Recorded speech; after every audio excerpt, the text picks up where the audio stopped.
Hi, welcome to Pivot with PJ. With me today, I have architect SSR. What does home mean to you? I look at home as a place, as a safe place to sleep. Using your own bed, using your own restroom. That gives the comfort.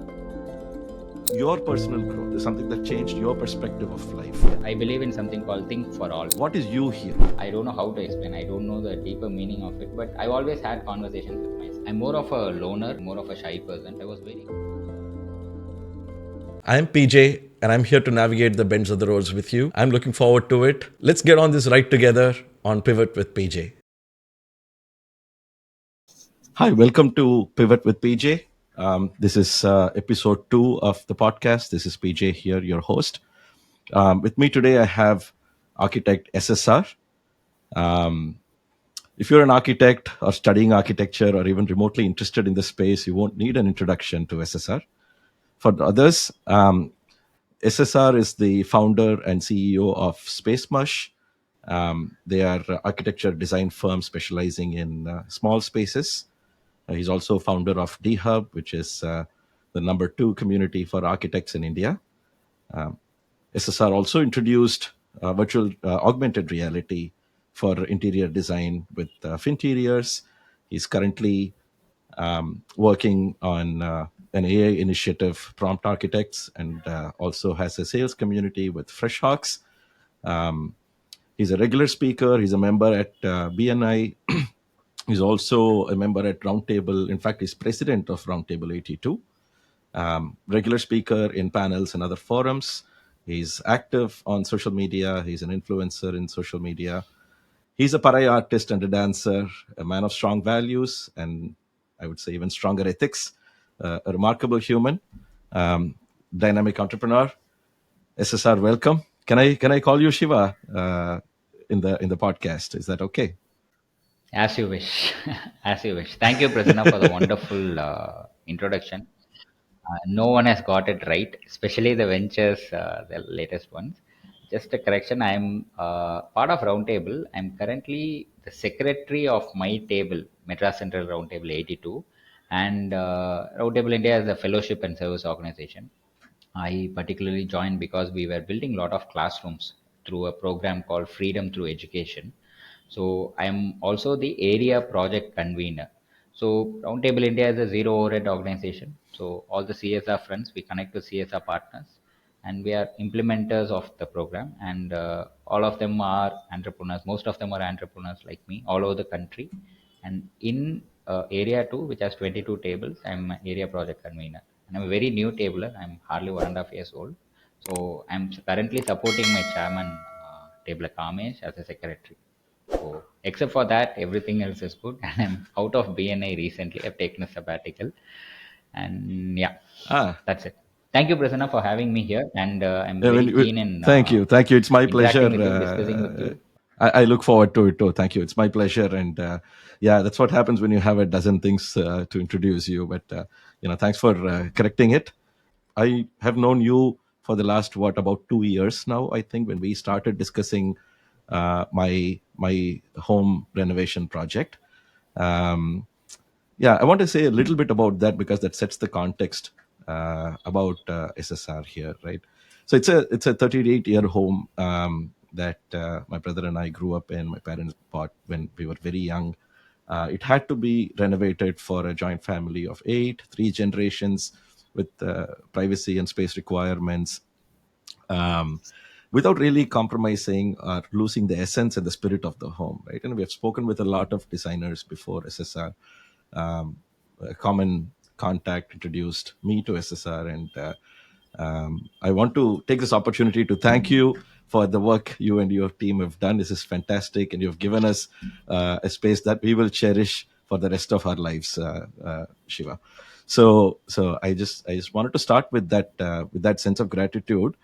Um, See, let's start close to home. Okay. So, as someone who designs spaces for others, what does home mean to you, Shiva? What elements do you believe are essential in creating a sense of belonging? What is home for you? For me, SSR personally, or in general, what I have to talk to my clients. That's- I have two different meanings. No, it is. This is about SSR only. For me, I look at home as a place which is a safe place to sleep, safe place to be with family, and in contrary to the popular belief that architects, we design houses for everyone. But I've never had a personal attachment to the homes I've been part of. That has something to do with the journey since my birth.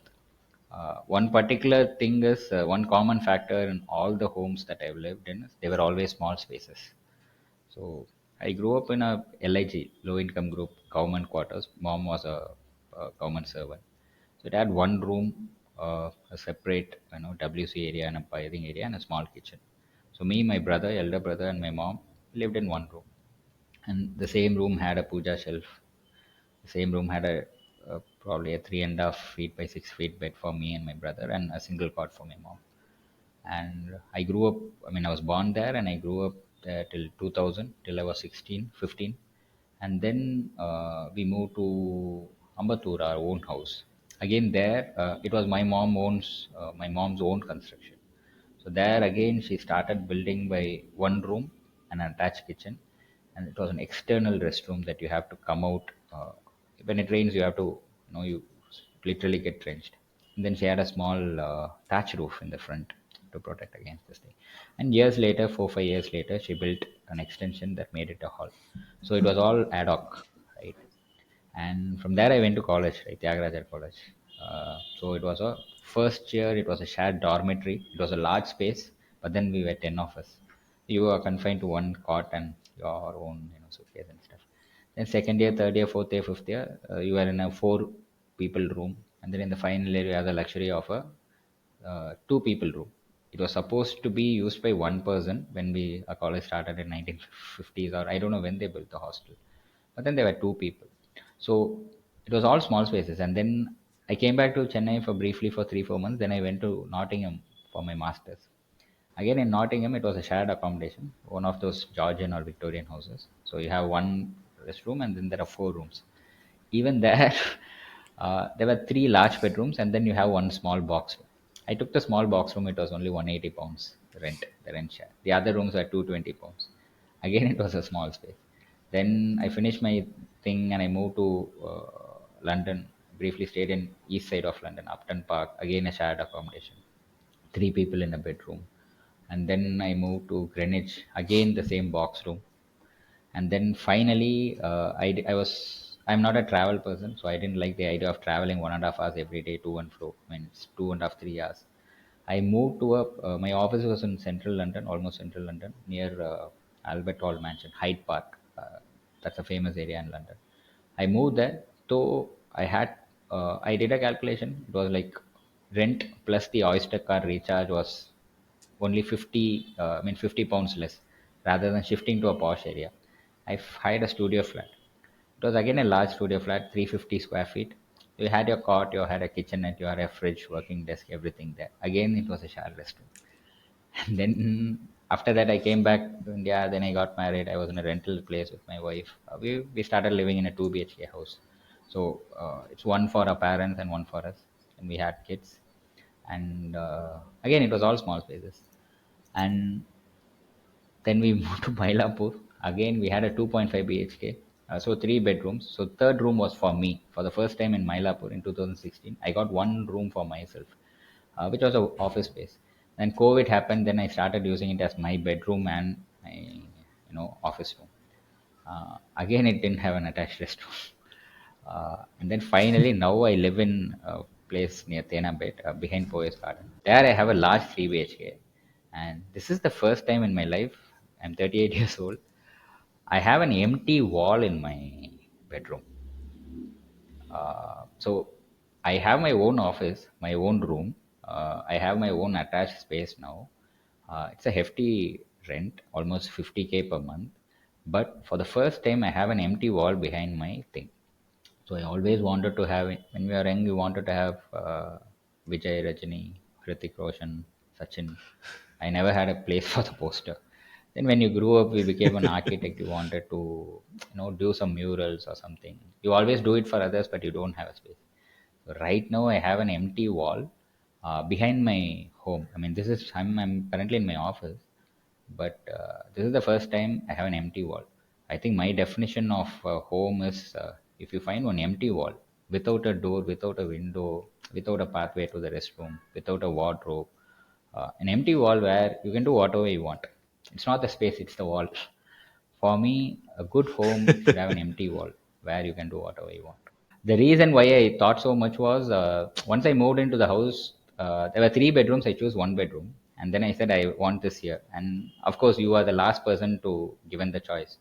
You have two kids and a wife, and they picked up whatever they want. And I said, okay, I'm going to use this room for various reasons and stuff.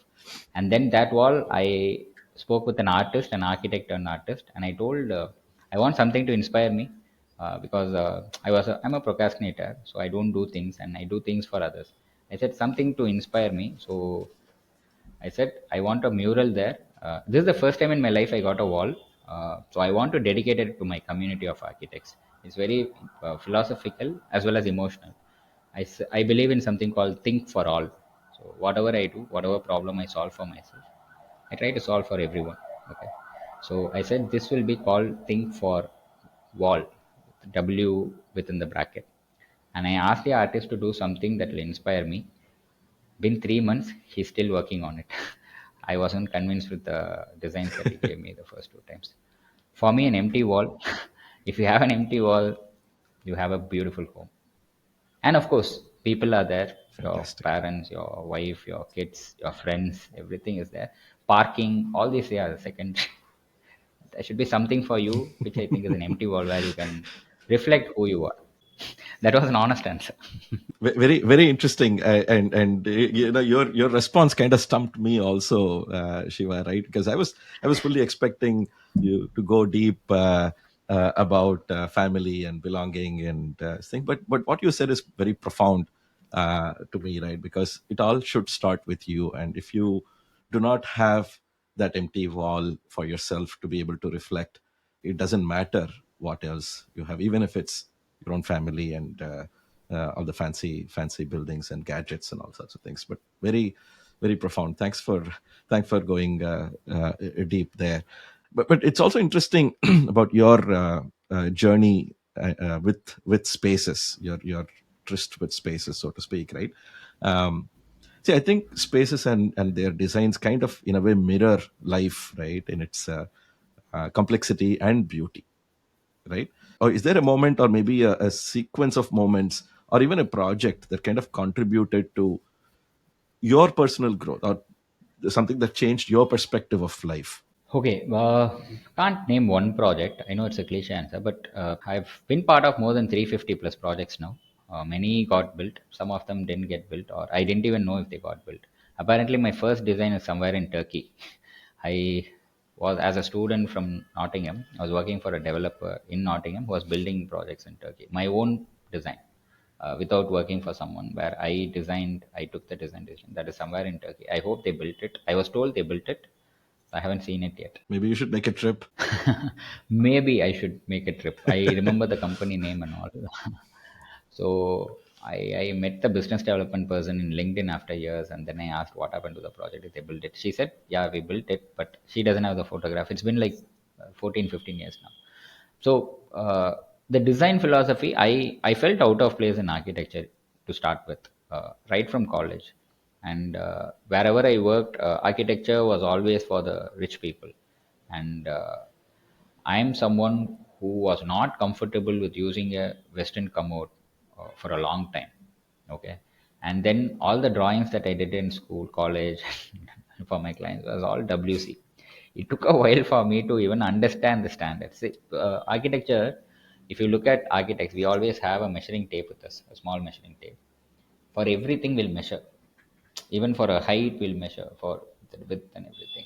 So we basically, there are standards, we know standards, but then for the first time I did a mistake of there was only a gap of 2 feet, and I had placed in AutoCAD, I placed a WC, and then I had scaled down. Right, it was in my internship. Then I think my boss, my architect Raman Shukla, the CEPT graduate from Ahmedabad, and he was practicing in Delhi, Vasant Kunj. He explained me that the minimum should be 3 feet and why it is needed. It's a human anthropometry, right? You need to sit and you need to spread your legs. So, and the commode, the what is it, the cistern, it all comes with the dimension. So that is 3 feet. So I think that was one instance, my internship, where I started learning about anthropometry, human dimensions. And then you go with the flow. I was more of a software person and stuff. I worked in UK. I did for palaces in Kuwait, Bahrain. I worked for really rich people. My boss was a celebrity designer. We worked for all the metals, all the rich metals in the world. I was just a architectural assistant. I was learning from my boss. And come back to India. It was a culture shock for me in 2011. Then I worked with L&T. I did few projects, MNCs, which were green buildings. I'm an environmental designer, right? So I did a couple of green buildings which are silver rated. Then did corporate interiors for Citibanks, Royal, Royal Bank of Scotland, Standard Chartered Bank, and stuff. And from 2013, I joined a small firm where I became the head of the studio and then CEO. From seven, we grew up to more than 150 at one point of time. We grew horizontally, and then I did projects there. Somewhere down the line, when we was doing projects, residential projects for Who's Zoo. So if you take in Chennai, any locality you go, I would have easily done 3 or 4 projects, because Chennai is a small geography, 300 projects. Most of my projects are in Chennai. In all the districts of Tamil Nadu, I've done at least 1 or 2 projects. Most of them are private residences, which cannot be openly said. But I've also done for, I was part of projects for UNICEF, Tata, Nescafe, Mahindra, a lot of other people as well, resto bars. In Chennai, resto bars. I was part of it. Most of them I designed, most of them I was CEO, managing or overseeing from back end. Out of all these projects, the one that made me, really get involved or put that extra mile, extra effort, was these small spaces. You will get these 20 by 40 plots. I once designed a 18 feet by 19 feet, 90 feet, somewhere in T Nagar for a developer. He wanted to do an apartment. I convinced him to do 2 villas. And in those plots, no, anything that is less than 24 feet, you need not leave a setback on one side. So when you don't leave a setback, it means you don't have a window on one side. But then you have to solve the lighting, ventilation. I believe in natural lighting and natural ventilation. uh, I don't call it environmental, because the moment I say environmental design, people think it's expensive. I don't tell that, but all my projects will have proper natural lighting. Without client's knowledge, I'll apply that. If you tell them, they won't allow. So natural lighting, natural ventilation, and then you have vastu. So when we do a layout, there's a lot of things.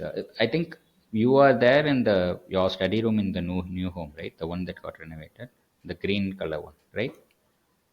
Yeah, Mm. so I remember these things. I Yes. remember when we did, I had a visualization that this is how it will be. Uh, the books kind of thing. I'm happy that I'm doing a podcast Yeah. with you. So these projects, I would have done a handful of projects, 10 to 12 projects, where it's very challenging because the aspirations of the clients, they want a villa and they don't have a space, which very well resonates with me. I want a space, but I don't have a space. And it so happened that I lost the interest in even having my own space now. I mean, I don't think I need it, and I can make any place my home because of the maturity we have. So you design it, you give them all the requirements like car parking, kitchen, your bedroom, the restroom, and everything. Then adding the ingredients, our own recipes, our own trademark recipes, which is proper natural lighting and proper natural ventilation, and also taking care of vastu and everything. And I apply a lot of psychology. So when I approach a space, it's not a mirror. I would say the space is an extension of the human body, right? You live inside the body, you also live inside the room, and you feel at home. Like you can travel anywhere, but then I have a routine where when I come back home, I have to be in my bed. That's it. That is like I'm back home. That's it. It takes a while to adapt when you're going to a new home, but then using your own bed, using your own restroom, that gives the comfort that I get. I think it's the same for everyone. When clients give us the responsibility, it's much more than what you will reveal to a psychologist or even a doctor, because your everyday activity is being decoded. There are certain things that clients can tell us, certain things clients can't tell us, and there are certain things that we can ask them directly. Certain things develops over conversation. So that's why I picked up the habit of having long conversations because of architecture. Because only when you have long conversations, you will understand what the person is thinking, how the person is seeing. So I observe people really well. you're getting it right. I understand your personal habits. I understand your brother's personal habits. I mean, I haven't met your other members of your family, but you and your brother are good enough because at least those spaces I know what I'm trying to do. So the space is an extension of the human body. And I'll give you one example.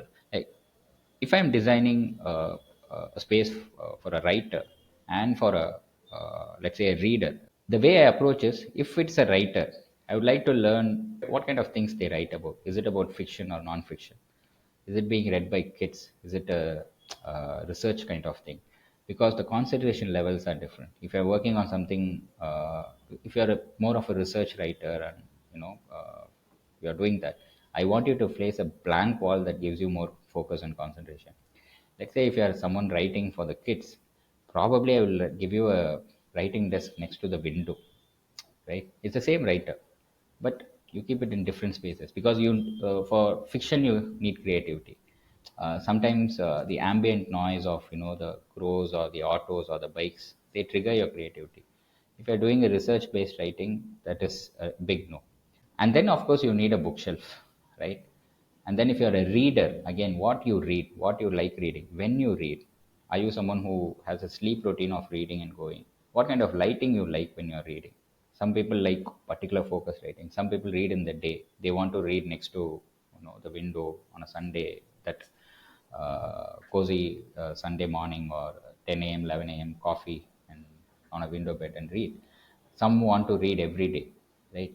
Now, understanding them and then placing where the bookshelf should be, where the writing desk should be, what kind of lighting you need, that an architect has to do. But I don't know how many architects do. I can't comment on it, but I do as an architect. I look at the person and how they use it. And an engineer, if you go directly, if they want to construct, they can construct, but when they design, they don't do that. They just place a bookshelf, that's it. They don't talk about the person, they don't talk about the activities. And the last thing is, if you go to another not so formally educated contractor or a, let's say Kottana, they will give you kadapa slabs. They talk about how quickly they finish, how neat it is. An engineer will be on more of specifications and stuff. We are not worried about it. I mean, when I say we are not worried, we are still worried about it. Costing is something that we have to work. I mean, you know the drill of how we work out the costing. But I am like, I'll give you everything and then cut off, make you cut off things. So this Right. is an example that I give all the people generally. It is books. It's a bookshelf. But how you read, how you write, how they think, where your creativity triggers, what kind of personality you are, who are your readers. I mean, I am not worried about who the reader is. I'm not even going to meet a writer's reader. But when I'm designing his space, the place where I keep the desk determines what your reader is going to do. And I think that is power. That is comes with a lot of responsibility. And I honestly think of all of this, but then in our PPTs we can't put all of this. But one more thing, I always imagine activities there. I imagine activities. I like one client, doctor client. I was arguing with them, say giving a long window, and I casually told the daughter, she was only seventh or eighth grade then. Then I said, sir, this is the place where you are, if she wants to become a doctor, this is where she's going to sit and read for the exams, MBBS exams. 8 years later, I called, like this happened in 2021. 8 years later, I called because another client wanted a feedback in the same locality, same plot. He remembered and he said, Shiva, I don't know how you said it. My daughter, out of all the places in the space, she did study from there and she's studying MBBS right now. So it gives you that God complex. Right. Right. Right. No, it is true, and thanks for living through that experiences, Shiva. Right. See, there is one thing of all the things that you said that kind of keeps resonating in my mind, and I would like to unpack that a little bit before we go on to the next topic. You mentioned a home is an extension of yourself, and you said you live in your body, you also live in your house. So I want to unpack the first part of it. You live in your body. So that's very deep, and I want to kind of double click on that and see where it came from. I know it was spontaneous, but I want to double click on that, see where you came from, because what is you here? And I think that's where, I'm going deep into what your sense of identity. And uh, when you say you live in your body, you're separating the Yeah. person from the body. So Yes. so can you So unpack that a okay. little bit for me? Yeah. So again, I go back to my journey. So I didn't come from a normal, the typical family, a father, mother, everything. My dad died before 3 months. 3 months before I was born. So I'm not at all emotionally attached to my father because I never knew such a relationship existed. So I'm fine with it. So people will say I don't have a father. They'll say sorry. I'm like I don't mind that. I've never missed my father. Again, with my mom, ideally it should be the relationship between what you see in this M. Kumaran, son of Mahalakshmi, right? The son, the mother, they are very close and stuff. My wife jokingly says, I thought you guys will be like that.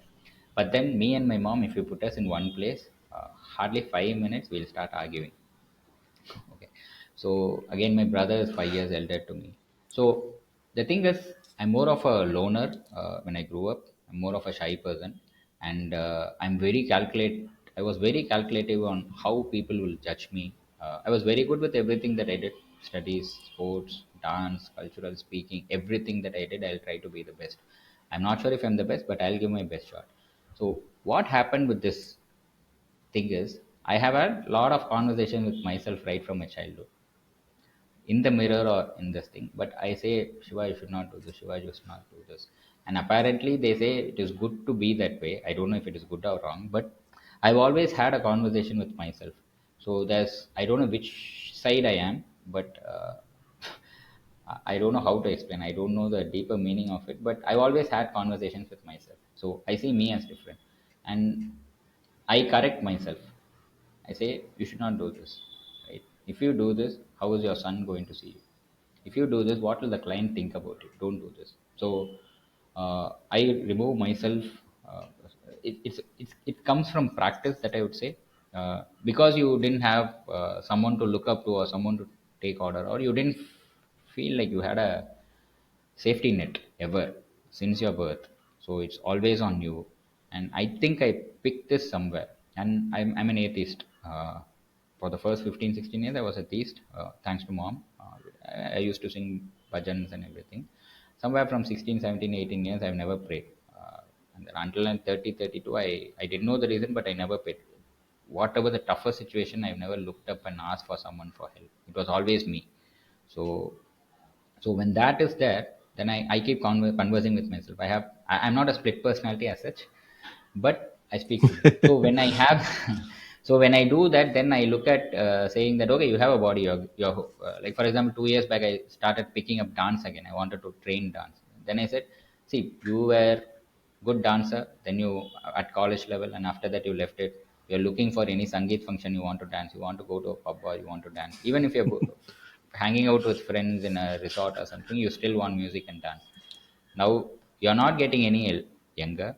Why don't you at least dance? And it also keeps you happy. Dance keeps me happy. I realize that, and I can dance for hours without boozing. I can dance for hours, and I'll be happy. So at that time, I realized that, I was having a conversation with myself. Might sound weird, but then I realized most of the people do that. So They I do, and in fact, am, it is recommended, like you said, to it soothes ourselves and kind of gives that metacognitive abilities also, just to make sure that what we do is right. We're able to observe ourselves in our own thoughts and actions. It's not easy. yeah, and I If it admire comes myself. naturally to you, I I think it's good. Yeah, I admire myself because I'm a second person, so I'm my biggest fan. So I dance, I speak, or I do something. I'm like, okay, you did good, and I really like you, and I love myself. I love myself a lot. Yeah. So what happens is, when you're getting old, that is when this hits. Like you become that mentor kind of thing to yourself, and you say, look, your body is not getting this thing, so you need to stop this. You need to do this. You need to do this, and you need to take care of yourself. And no, those kind of things. So that's where it comes from, if I'm not wrong. And because you never, Very. I've never had very very close friends. Like I have really good best friends, few of them, two three of them, where whom I can share, I can talk, and they are there always for me. But then I don't have that deep connect with anybody in the world. Hmm. Now, probably after marriage, my wife, she's a better half. She knows me inside out because she's seen me talk to myself, and she'll be like, she'll jokingly say, "Is everything all right? Are you okay?" I'm like, I'm practicing. I'm practicing for something. I'll say that I'm practicing for something. Yeah, that's a nice trick. Wow, very interesting. You do that, right? Uh, You do speak with yourself. wow. No, I try because it's hard to me. I find it hard to dissociate and be able to be a witness, but I have practiced over time, and it has I've become better at it now. Okay. Yeah, but I know that it is very healthy to do that regularly. It is very helpful and healthy to do that. Uh, Yeah. yeah, very interesting. Okay, I'm going to shift gears a little bit, Sure. Shiva. Yeah, because I recently saw your LinkedIn post about your experience at Crescent College, where Yes. you responded to a student, and it was a moment of epiphany for you, a moment of self discovery, sort of thing, I guess, if I may call it. And you said about, you put it very eloquently. You said the thread that binds all the things that you do is two things. It's communication, but in a more specifically, it's about strategizing communications and communicating strategies. Is that, did I get it right? I think that's what you mentioned, more Correct. or I less. do only two uh, things. yeah, yeah. So can you double click on that, and what does it really mean uh, when you say Okay, that? so I mean, we had a conversation 1.5, 2 months back when we met in ITC, right? So the last 8 months have been very tough on me. Multiple things happen. It's not that we are faced with issues for the first time. I mean, you're in architecture. Every day is a day filled with problem, and you're used to it.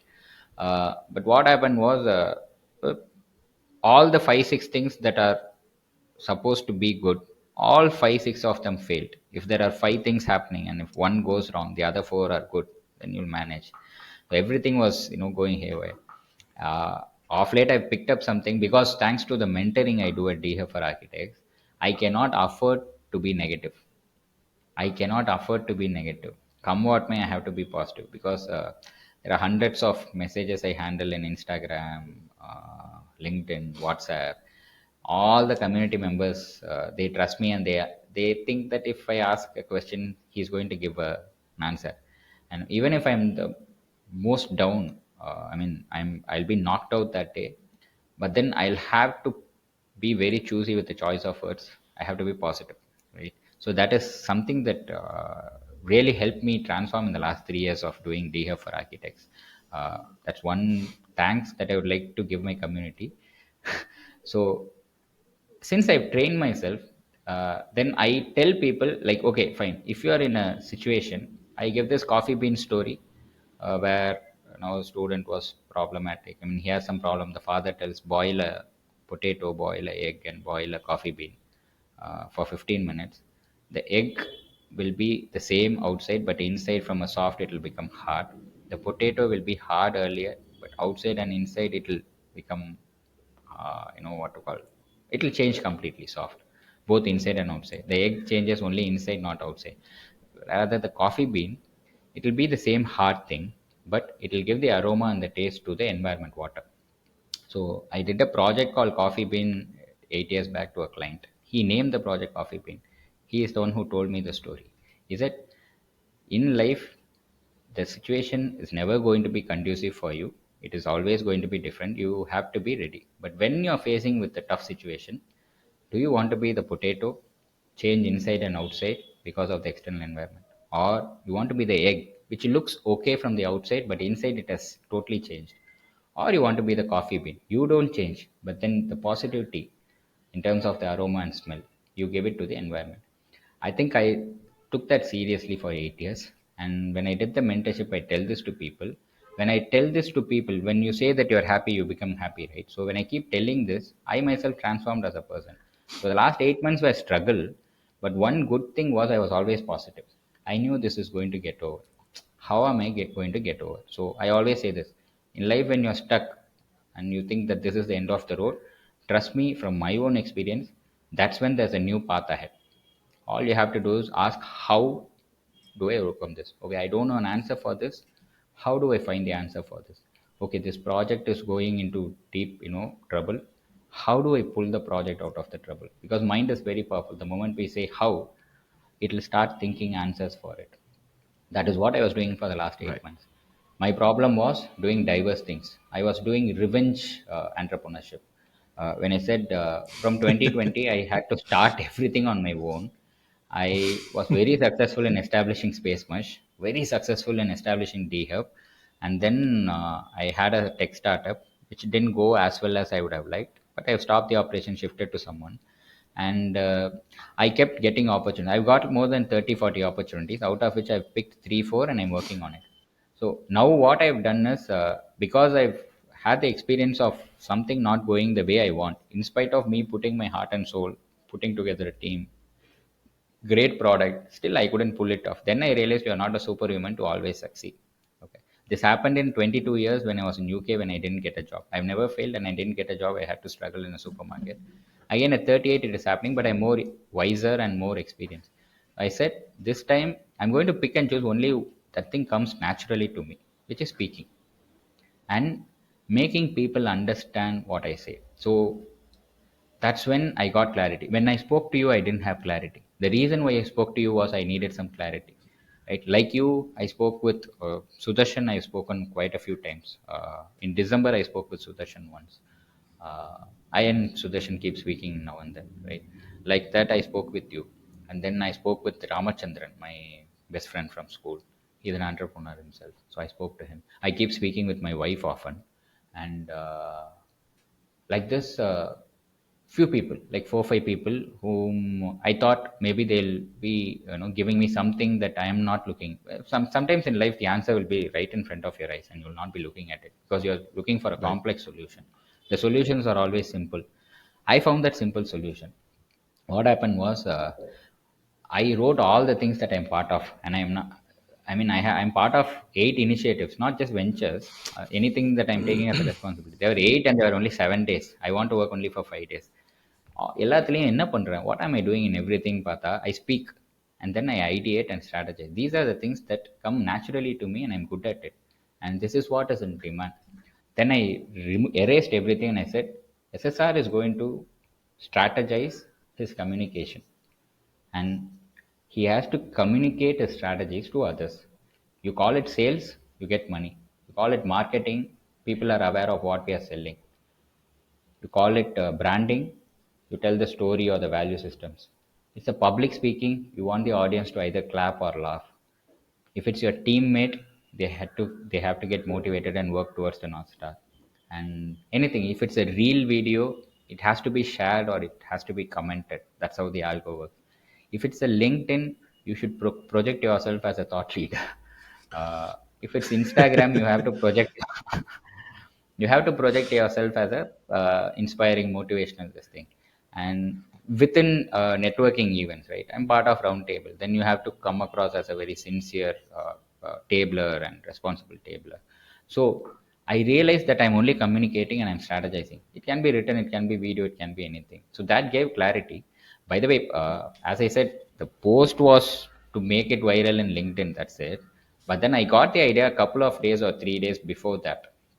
Okay, because only Mm. then, the last 1 week or so, I was having clarity. And luckily for me, they asked, like, they had 5 questions to pick from the students. And they asked, the one first question Mm. they asked was, you do multiple things. That is a question that everyone was asking me, and I was asking myself as well. All my well wishers, my friends, know, the moment I call and say, hey, I've got a new idea, what do I do? Just do what you're doing, focus on space machine. Most of them, invariably, everybody who advised me, I mean, you gave me the same advice. Sudarshanan gives me the same advice. But I think that is the, you are giving me a safe answer because you are being responsible and everybody wants only good for me. So you're giving. But what is happening inside my brain, I have to take a call. So I divided it in such a way. I'm doing only speaking, I'm only communicating, I'm strategizing. I'm going to do it for everything. And it is just different verticals in one business. And I created a team after that, after your meet. I have a chief of staff now for helping me with the technical implementation. So once you strategize, once you speak more, your brain is wired only to do that, and you cannot implement stuff. You cannot implement stuff. So unless you implement stuff, you get mental obesity. All the knowledge in and you're not taking action. I Right. was suffering from mental obesity. I was suffering from mental obesity. One second. Yes, I'm on a live podcast interview. You can send it off. I thought you were. Sorry, my teammate. The guy who was mentioning, right, chief of Yeah. staff. He wanted to check something. So I hired a chief of staff for implementation. I hired someone to help me, and I did that. So that is good. I mean, what I told was, and that is very, very important as well, because people get often confused with all these jargons: branding, marketing, sales, team building, motivation, reels, and everything. End of the day, it's all communication. And I have my own definition for communication. People, most of them, when you ask what is communication, they say confidently putting across your thoughts, right? From childhood, I was told that. But then, what's the use of just putting across your thought? Getting the desired result from the person sitting across the screen or the table or the audience. That's the purpose of communication. And that's why I gave the Right. example of a child crying. That is the best example of crying. I mean, that's communication. Until it is being fed, it will not stop, right? It is very adamant, and that is communication. Yeah. So if your customer is not paying you money, what's the point of doing sales? That's it.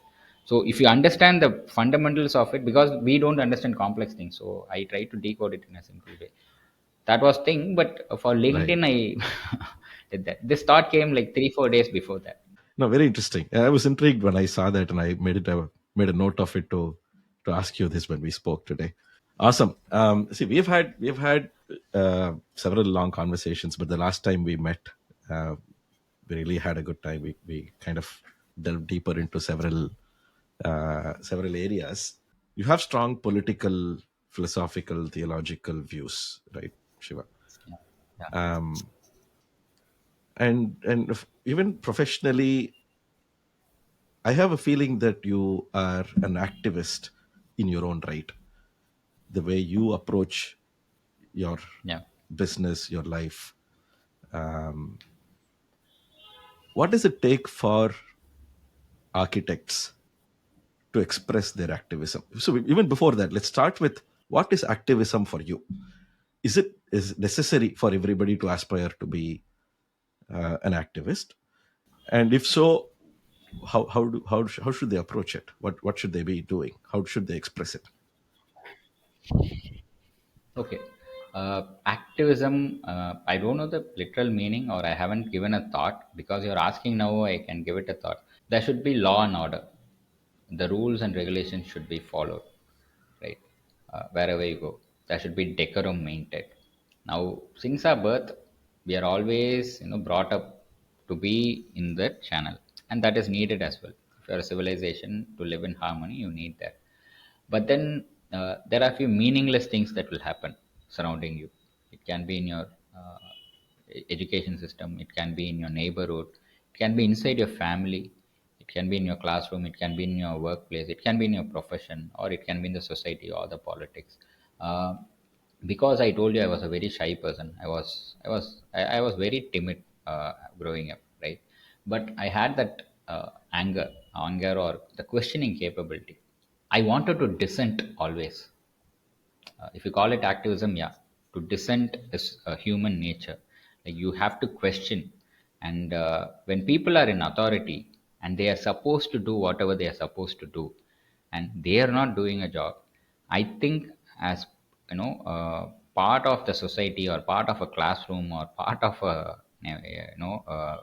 company or something, I think it is a moral responsibility to question authority, dissent with meaningless rules and regulations, law and order. Now, if you call it activism, you can call it activism. But then, how much deep are you going to go with it? Having a thought is fine. Speaking about is fine. Are we going to do it? Ennam sol செயல், right? They say in Tamil. You think about it, you speak about it, and then only you will do it. You cannot do something without thinking or speaking, right? It's a beautiful metaphor, basically. Ennam sol செயல். So you have to first think about it. Is everyone thinking about it? Everybody thinks about it. Okay. But then their thoughts are blunted right from your kindergarten for various reasons. You have to fall in line. That is one thing. And then if you speak about it, you are looked differently, right? One side will say, ah, you are only speaking, you're not doing anything. And the other side will be like, you take care of your own stuff first, why do you have to speak unnecessary things? And my mom brought me like that as well. She will stop me from discussing or speaking like that. Obviously she has to take care of that. She lost a husband, and I have certain traits of my father. That's what in தமிழ்ல சொன்னா தேவையில்லாம வாய் பேசுவான் அப்படின்வாங்க, எல்லாத்துக்கும் வாய் பேசுவான் அப்படின்வாங்க. I've always been that person. I'll be the one who's asking a lot of questions in the class. I was a department secretary. I kept inquiries for a couple of faculty members. I mean, they did meaningless thing. Arrears on a Sunday, 4-hour exam and 3-hour exam. These guys are scheduled at 9:45 to 1:45 4-hour exam. The second session starts at 1:45 to 4:45. Ideally, it was 3 3 hours, right? You'll 9:45 to 12:45, 1 hour gap, 1:45 to 4:45. But then there's one subject called building construction, which is 4 hours. You have to draft. So they have scheduled it such a way. They can easily schedule it as Saturday and Sunday, but that's additional work for the faculty to come. So they have done that. Now, one of my friend is already a person who is a slow learner. Now he has this, and he's going back. And I asked him, are you going to attend? Like, this is kind of a last attempt for you. Why don't you attend? He's like, Mapi, Mapla, Madurai, right? Mapi, சத்தியமா முடியாது. I cannot right it. படிக்கவும் இல்லை. 4 மணி நேரம் உட்காந்து இது வரைகிறதுக்கே டயர்டாக இருக்கு. நான் இன்னும் போய் 3 மணி நேரம் பண்ண மாட்டேன். நான் அடுத்த அட்டெம்ப்டில் பார்த்துக்கிறேன். So this guy has to pay the fee. Is a slow learner. You are faculty members. If you are able to give education to a fast learners easily, you have to take extra care for the slow learners. That's a responsibility. Then I raised this in the monthly meeting. So usually in engineering colleges you don't question, right? It's a dummy post, secretary or something. You conduct culturals, you conduct symposium. But I am not that guy. I did all the things that I have to do. I was good in education. I've never failed anything. So they can't fail me as well. If they fail me, they have to fail another 30 of my classmates because I was smart. That was one advantage. I raised this question. The answers I got were really irresponsible. Really irresponsible. At fifth year in college, I raised the question like, what responsibility are you guys having? Are you guys sadist or what? Like, there's a poor student who's already a slow learner. You want him to suffer again.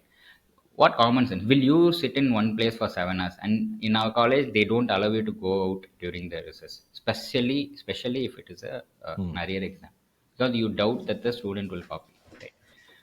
Do you understand what you're asking? And I said, the least I want is you have to reconduct that exam for him. Okay. And the person who scheduled it, I ensure that he never scheduled the exams again. And I was a student in final year, and I did that. So all my friends, everybody was scared. Even Nane Ulle, I was scared as well. What happens if they in the final thesis review if they do something? I was still scared. But then I had to ask. I had to ask. So I'm a very timid person, but I raise my voice. Okay. I don't know if this is activism or not, but this also backfires a lot of things. Like there are certain areas where you have to stay silent. I cannot. And then this comes on to your job. I worked in large MNCs. There I used to talk, and I cannot keep my mouth shut if I know it is wrong. And once I crossed 30, 35, became an entrepreneur, then I realized that I am not the person who's actually doing this one. To dissent is human. Like you have to dissent. You cannot abide by the rules sometimes all the time. But to what extent? So at one point of time, I got into activism. Right, I used to play parai.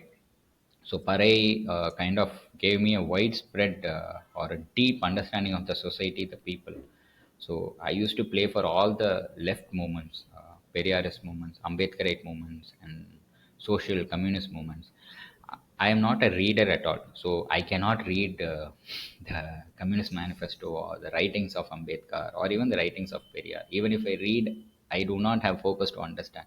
More of a visual learner. So whenever I go to play Parai, we all sit together and eat, and they all call you comrade, toller, right?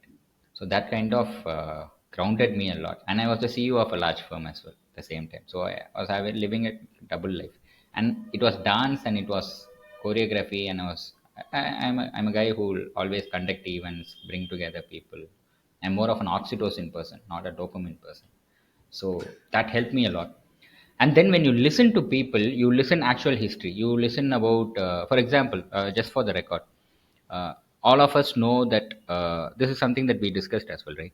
The Tamil anti-Hindi, agitations that happen in Tamil Nadu. Everybody knows only the 1960s one, after which Aringer Anna and the DMK comes into power. But how many of us know that there was one happening in 1930s as well? So the CMDA building is named as Thalamuthu Narrajan Malige, right? And they are people, indigenous people of Chennai. They lost their lives in 1930s before the independence for Tamil, right? The language, the culture. Now, it is not spoken, we don't read in the history, and commonly people don't talk about it as well. But then, such kind of histories I started learning. And because you're listening to various aspects, the knowledge is immense. And I realized I have a larger role to play in my profession because architecture as such needs a huge revolution to happen. I am not the guy who's going to do the revolution. I am not interested in doing it as well. But then I realized cannot get into core activism or politics, and I was about to get into it. I'm a strong opposer of NEET. I'm a strong opposer of entrance exams. I am a strong opposer of centralized education policies, anything that comes. I think education, the purpose of education is education for all. And if it is not for all, it's not good at all. Right? Anything, it's a simple, I keep my theory very simple. So I got aggravated by the NEET imposition and loss of Dr. Anita. Like there's one kid who got 176, raising up in the same single small space like me, and she was supposed to study here, right? She had to study here. It was our resources. We had our own medical colleges, and she was denied the opportunity to study medicine. That's how I will put it. And she went till the Supreme Court fighting for it, and everybody of us failed. And then the kid chooses to lose her life. That hit me like anything. I cried for that night. Every year during the anniversary, I shed tears. I particularly call her Dr. Anita so that we denied it. So that hit me a lot. And I'm someone, I'll do anything for education because the person I am, whatever I am, I'm here because of the education I got. And there's been a lot of leaders who made policies. Tamil Nadu is one of the best in terms of education, medical infrastructure, industries, women rights, and everything. Thanks to all the forefathers who were, who did the right things. So I felt bad that what's the purpose of all the education if I am I am not doing anything about it. Uh, and you need brains to go there and work. So that's what I felt, and that's when I picked up Parai. I started this thing. I've protested on the road. I've got arrested and all. And then at one point of time, I realized it affects my profession. And then COVID happened. The COVID thing, what I realized was you have to come to a certain level of influence to even people to listen to you. Otherwise, and money makes a huge difference. Um, you're successful if you have a lot of money, right? That's the popular notion. And I am someone who always kept money as secondary. It was people, value systems, happiness, law of large numbers. Money was always secondary, so I'm not someone who will go behind it. Then I realized, okay, let me do something in my profession, and I picked up my profession, and there were a lot of problems. People were struggling. I thought, okay, let me do that knowledge, that idea of thinking for all in my profession. And I didn't have the idea of think for all first and then start the community. I started the community, and then retrospectively, okay, what am I doing? What am I doing? When you think, okay, then you are able to connect the dot and say, okay, fine, you are able to do it. That's how in architecture, the styles work. They call it, the cubist style, the postmodernism, the brutalist. It was not like, okay, this year 2024 we are going to practice brutalist. No, that is not how it happens. People randomly start designing, and there's some writer, a journalist, or an architectural journalist who says, You and connect then the dots art forms, backwards, right? architecture forms, revolutions, political, this thing, political ideologies, they were always named retrospectively, right? So I also do the same. Am I an activist? No, I'm not an activist as such. Activists are people who do things, and it's a very risky thing to do. I know activists who lost their livelihoods, who are not given uh, accommodation, rental accommodation, whose kids are not allowed to join the school. They are sent midway because they are seen as trouble. The problem is the society for which they are fighting for, they also don't understand. Activism is such a thankless job, and even if you are taken down by the state, uh, they come up with stories and the people will believe the story. And it's a very I mean, I feel pity for our people sometimes. So I'm at least thankful I have the set of, political maturity. So now I'm surrounded by people who are directly opposite of the spectrum in terms of political ideologies or belief system. I have no problem with it. It is their right. I might think I'm more of a leftist, right, socialist. I might think I am right, right? I'm correct in whatever I do. Now they have their own belief systems, which makes them You're left. even that naming disparity, right? Why are we left and why are they right? So apparently this, do you know why it is called left or right? So I don't know the exact story, but I think in the French Revolution or something, all the people who questioned the authority were on the left side, and all the people on the authority were on the right. So it became a jargon: you're left or right, you're left or right, and that's how it came. You're a leftist. Okay, so the thing is, right now I'm Wow. with people who are on the opposite side of the spectrum in my belief system, but I have the maturity to see that, the person is different, their ideology is different, how I look at me as different. They are different, and though they have an opposite belief, I still see the human in them. And I wish they also see the same way, because sometimes people take politics too seriously, and sometimes they start uh, responding in a different way when they know this. So there are certain names that I will not take outside. I'll say that I'm an Ambedkarite. I'll boldly say I start my workshops with Ambedkar. I'll not take the name of Periyar. I'll not even take the name of few freedom fighters whom I am not supposed to say openly and publicly. Few freedom fighters, Tamil nationalists. I cannot take their name because you are branded, and because they are told different versions from different places, they will not know what we stand for. And once they look at you differently, you cannot be the same with the same person. So I'm in a very safe place, and I still voice out. I'm not the guy who'll keep my this thing. And it also it's in a way good that people feel accountable when they speak with me. I think that is the respect that they give me.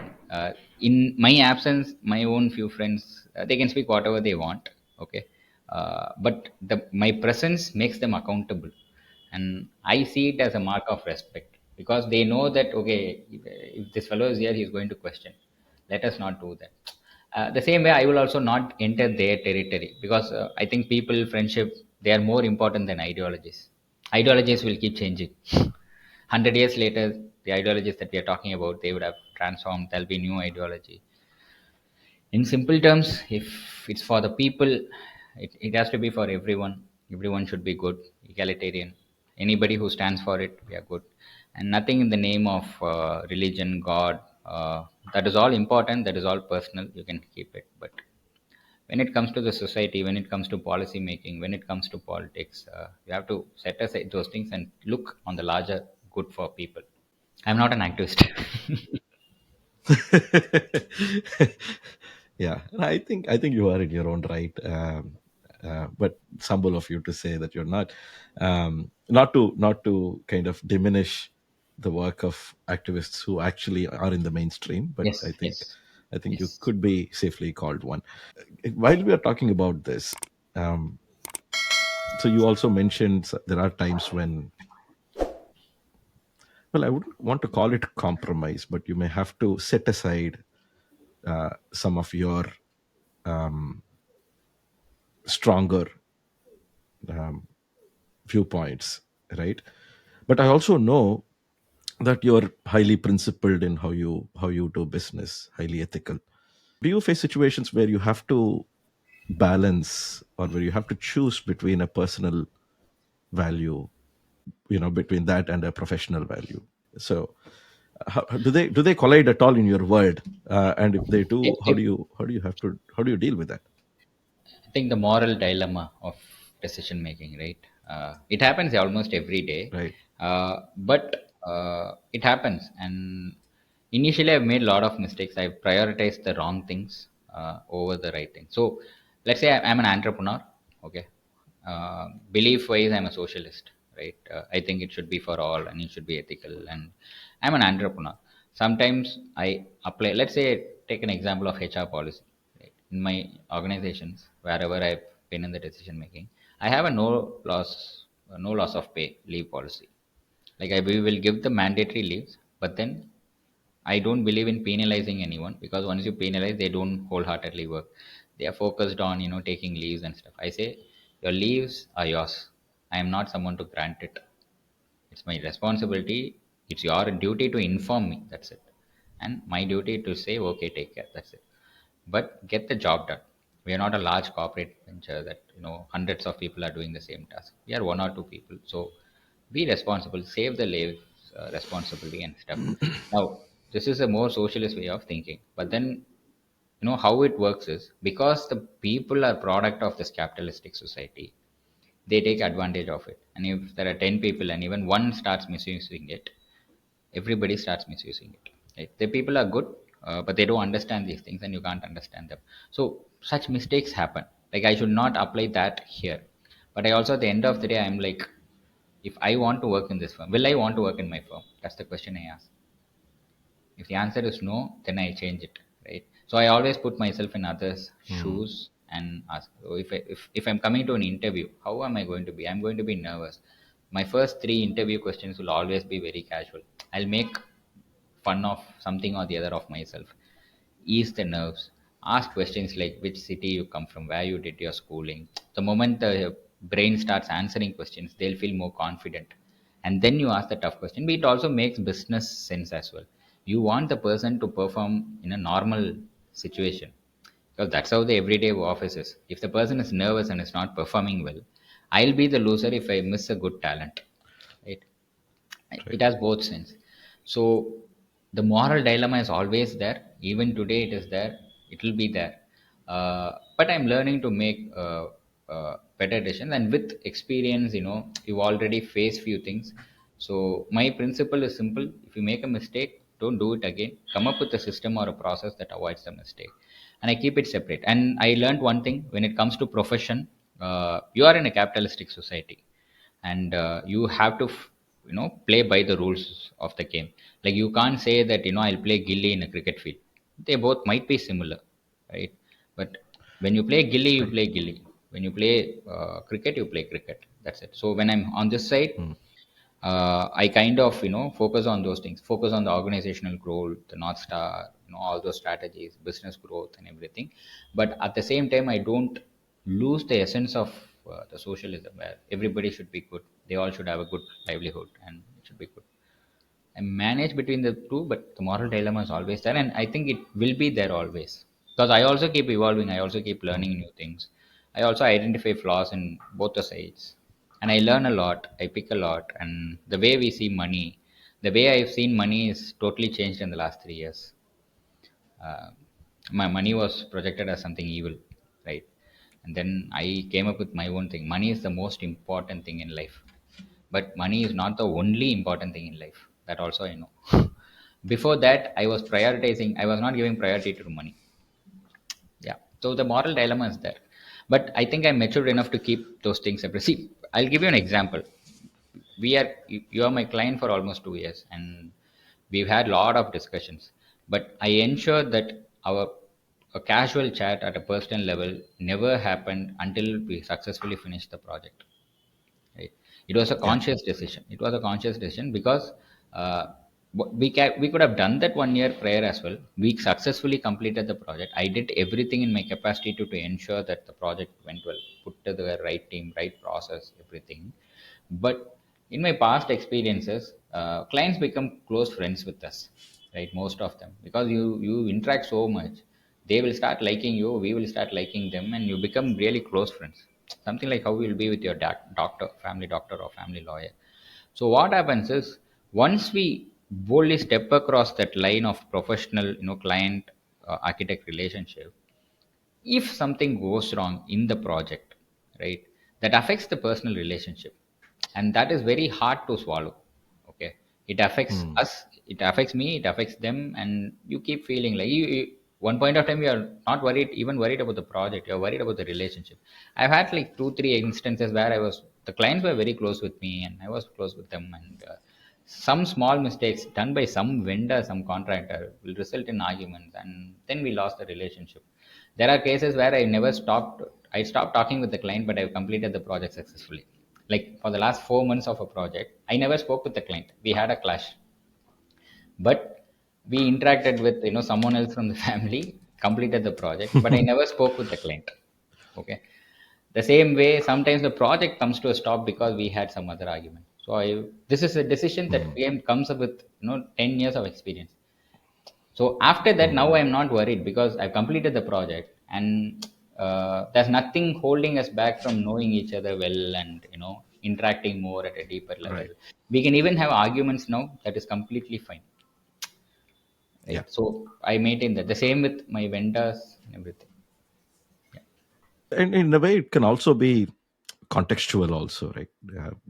Because you can choose to prioritize one value over another depending on the context and the game. Like you said, you cannot play gilly on the cricket field. So, See, that's what it's communication. What is needed? The first question I asked was, "What is the definition of a home?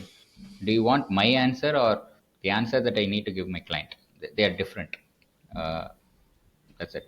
Some of them are overlapping, but then I understand the context, what I have to speak, how I have to speak, what I have to speak. Because it is about me, I'm mentioning the correct. names that I never mention outside. Like I have never mentioned the name of few Hmm. people that I've mentioned here. But because it is about me, if this is my space, and if someone has to watch, they have to watch the real me. There's no point in faking here also, because Right. that discussion is separate. Like if you talk to me about politics, I will not reveal few names because I know the Edampuru level, right? So I will not do that. Because it Right. is about me, I think I can speak. Yeah. Wonderful. I think we've been talking for a while. I want to kind of bring this to a landing with a couple of questions. See, there is a lot of things that you're doing, and you're well respected in the craft, in the community. You're loved and revered in your D Hub, um, as a mentor, and of course, in your friend circle, you've mentioned how, um, you have a good time and all. In between all of this, and your very successful business practice also, what keeps you grounded? All of this can be taken away from me any day. எதுவுமே நம்மளது கிடையாது. எதுவுமே நிலைச்சது இல்லை. Nothing is permanent here. But where does that come from? Where does the thought come from?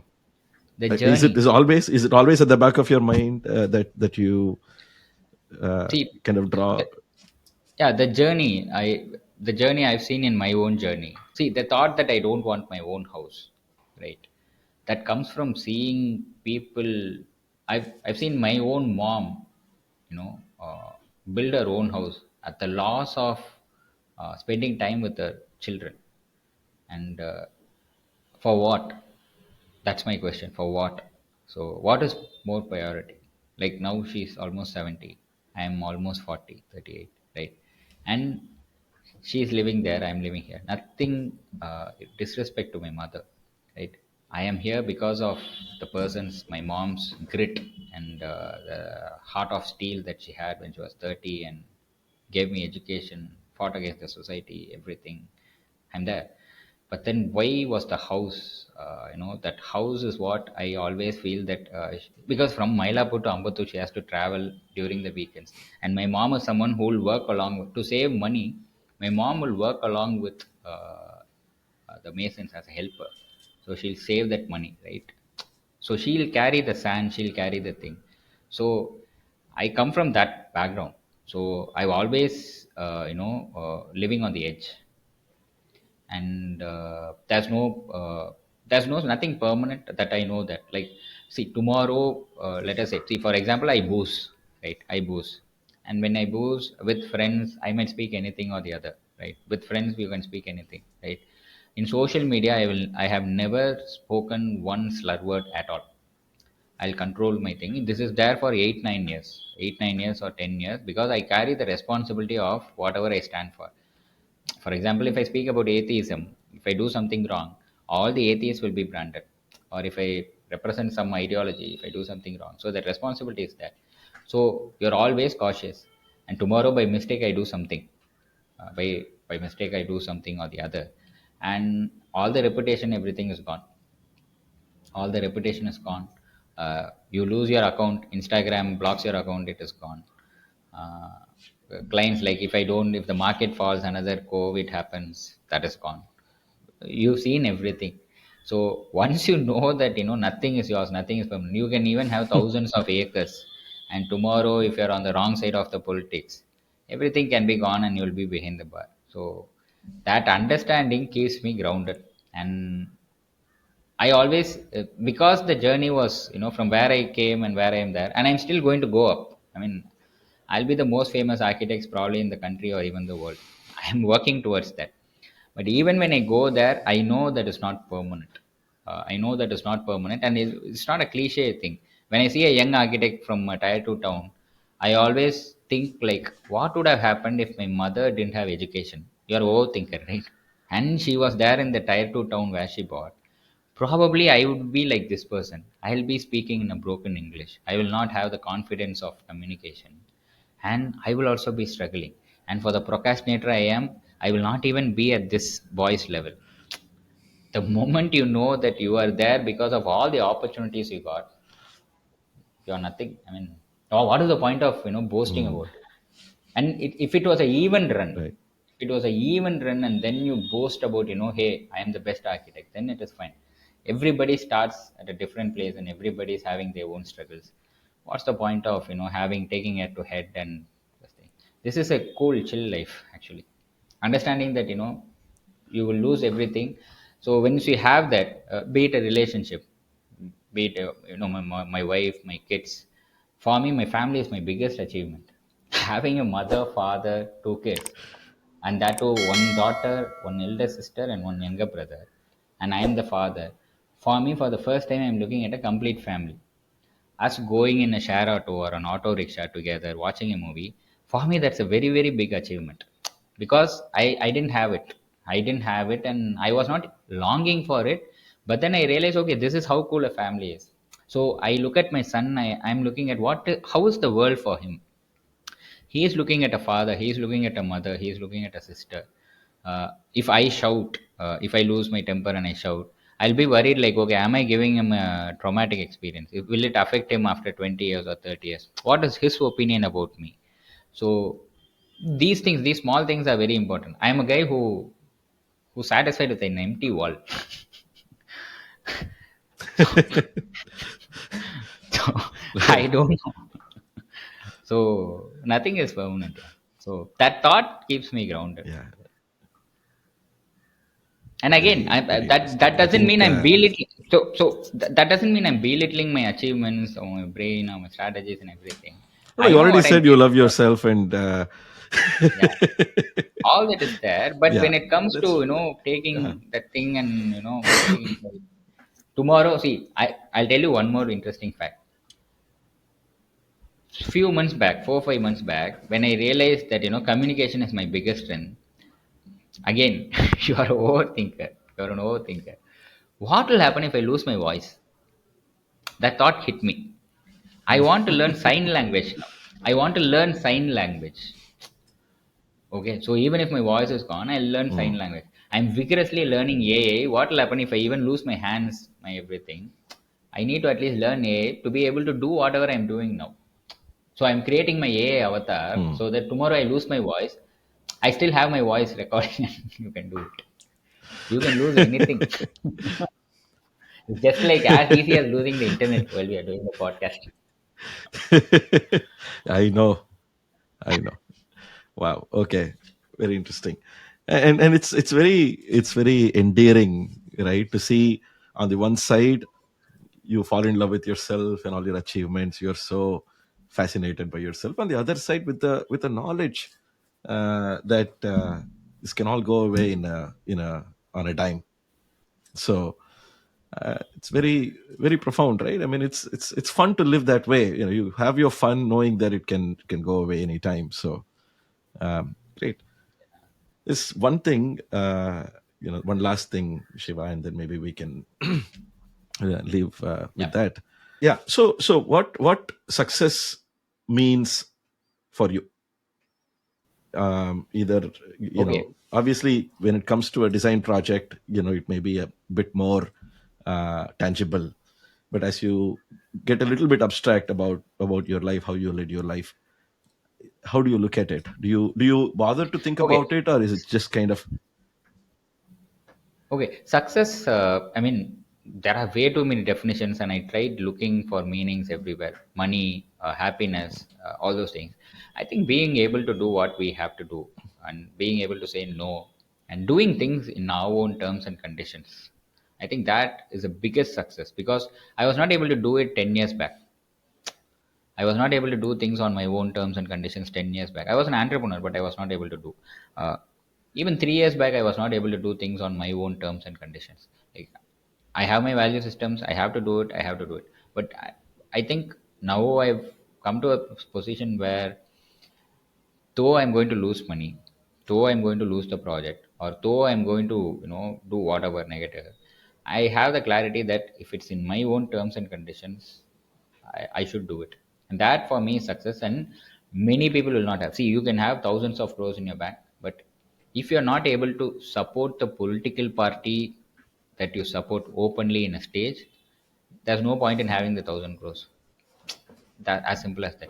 If a few years back I was not able to tell openly that I'm an atheist, okay, if I'm able to tell that, I think that is that. So being able to do things on your own terms and conditions, and if you are able to move to that stage, that is success. And do you have to be an entrepreneur to do that? No, you can be a blue collar job person, earning, just the basic minimum thing that you have to earn, and still be able to live your life in your own terms and conditions. You can do that. Or you can be someone, a multimillionaire with crores and crores of money in the bank, and being able to do things on of your own terms and conditions, you can do. And when you say terms and conditions, then you have to talk about your mental health, your physical health, your financial health, your family health, I mean, your personal family health, your social health, and your professional health, what you are doing. So then everything comes into place. Because if you have one thing and you don't have another thing, then what's the point of, doing it? It's a life full of opportunities. Why to miss finance? Why to miss a good family life? Why to, miss a good socializing opportunity? Do things on your own terms and condition. For me, success is that. And am I there yet in Keta? No, I'm not there yet fully, but that's the point. Hmm. So I know where I lack. So there are a lot of box ticked. There are one or two box that are not ticked, and I think I'm working towards them. Maybe when I reach there, they will change the meaning of success. My mind will change the meaning of success. So yeah. Awesome, Shiva. I think um, we'll wrap this up. But I had a wonderful time chatting with you. Your responses were very insightful, very profound. There is a lot of takeaway for me personally from this conversation. And thanks for being patient with the internet outage and a couple of interruptions that we had. But thank you so much. I hope you had a good conversation too.